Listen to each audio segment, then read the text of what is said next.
Right, I've made it clear at the start that when you're dealing with arithmetic operations on fractions, there are two separate rules. There's the rule for multiplication and division, and there's the rule for addition and subtraction. And you need to be aware that those are two totally separate rules, attacked in different ways. So I've talked about the multiplication. We can talk now in this video about addition. So if I have something like this, the golden rule, the golden rule is that you can only add or subtract fractions if the bottom, i.e. the denominator, is the same in all cases. So you're okay here. You've got 8 as the denominator in both. That's okay. And then once that basic rule has been achieved, you then just add or subtract across the top. So that becomes 5 over 8, and the bottom just stays the same. And that encompasses the rule basically. The denominator, well, firstly the denominator must be the same in all cases, and then you just add or subtract across the top, and the bottom just stays the same. And this is, the result there you've got is quite logical. If you've got a cake and you split it up into 8 different but identical pieces, then if you take 3 of these pieces, 3 eighths, and then later on you take 2 of these pieces, 2 eighths, then in total you've actually taken 5 eighths of the cake.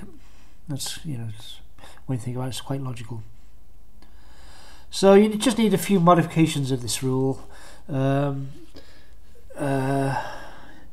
for example, it was like this, 3 over 8. Now, obviously, the immediate problem here you've got is that the denominator is not the same in both cases. So what we're going to do here is to use the rule that I have talked about before, where you can alter the form of these fractions by altering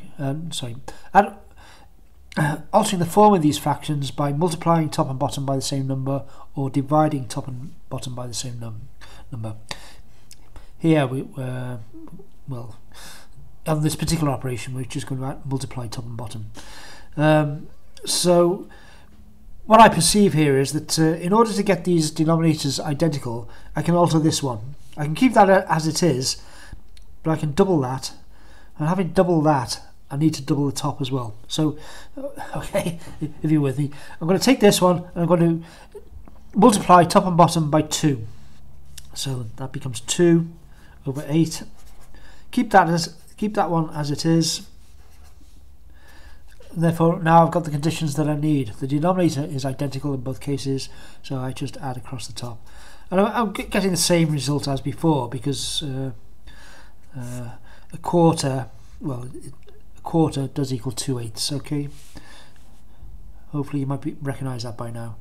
If I take that and I divide top and bottom by 2, 2 divided by 2 becomes 1, 8 divided by 2 becomes 4. So a quarter and 2 over 8 are fractions which represent the same number. They are essentially identical fractions. So if I take this up one more level of difficulty, and I say something like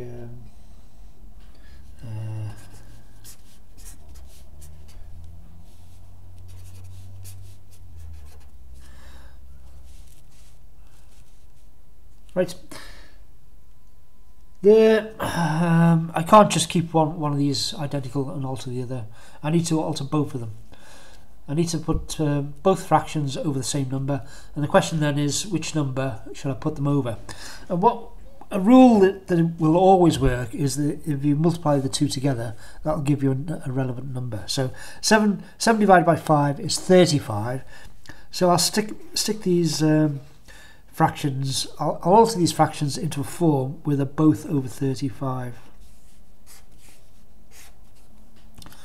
So to go from 7 to 35, I've multiplied that by 5. So having done that, I'm going to have to multiply the top by 5 as well. So that gives me 10. To go from there to there, I've multiplied by 7, so therefore I need to multiply the top by 7 as well to give me 21. So that's okay. You've got the rule now. The denominators are identical, so I just add across the top. So this becomes 31 over 35.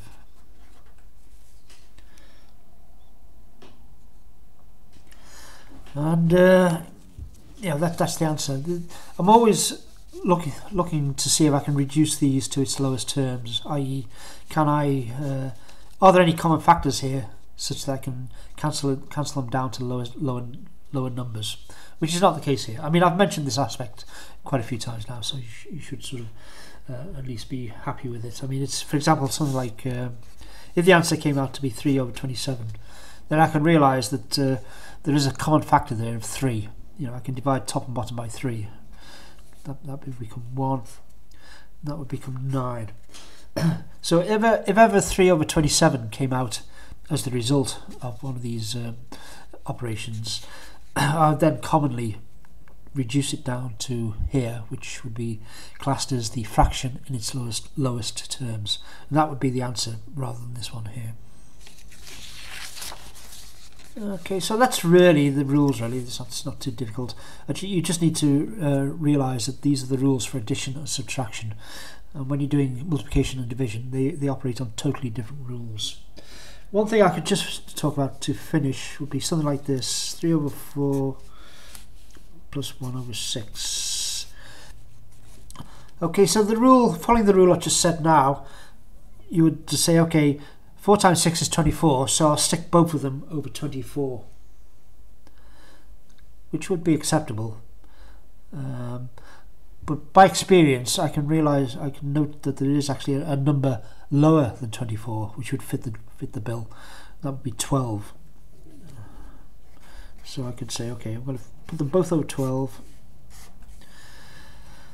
To go from there to there is multiplication by 3, so that I need to multiply the top by 3 as well. To go from there to there is doubled, multiplied by 2, so I need to multiply that by 2 as well. And go from there, 11 over 12. Okay, so that's just something to a technique that you acquire by experience, really. I mean, if you decided to put both of these over 24 over 24, okay, that would be be multiplied by 6. Sorry again, you're out of scope. So I need to multiply that by 6, so that would be 18. To go from there to there, that's multiplied by 4, so I need to multiply the top by 4, and that will give me 22 over 24. Okay, so I mean that is the correct answer. This is just you can always do it this way, but you can see what's going to happen if you do it this way. You then look at the figure and you realise that you can you can divide top and bottom by 2 there. So you could so you divide the top by 2, that'll give me 11. Divide the bottom by 2, that'll give me 12. So you've got the same answer at the end of the day. It's just that this one is a bit shorter. So yeah, don't worry if you can't see the shortcuts. That rule will always work by multiplying the two numbers together to give you the common denominator to proceed further. Right, so that's really all there is to it. Thank you very much if you're still with me.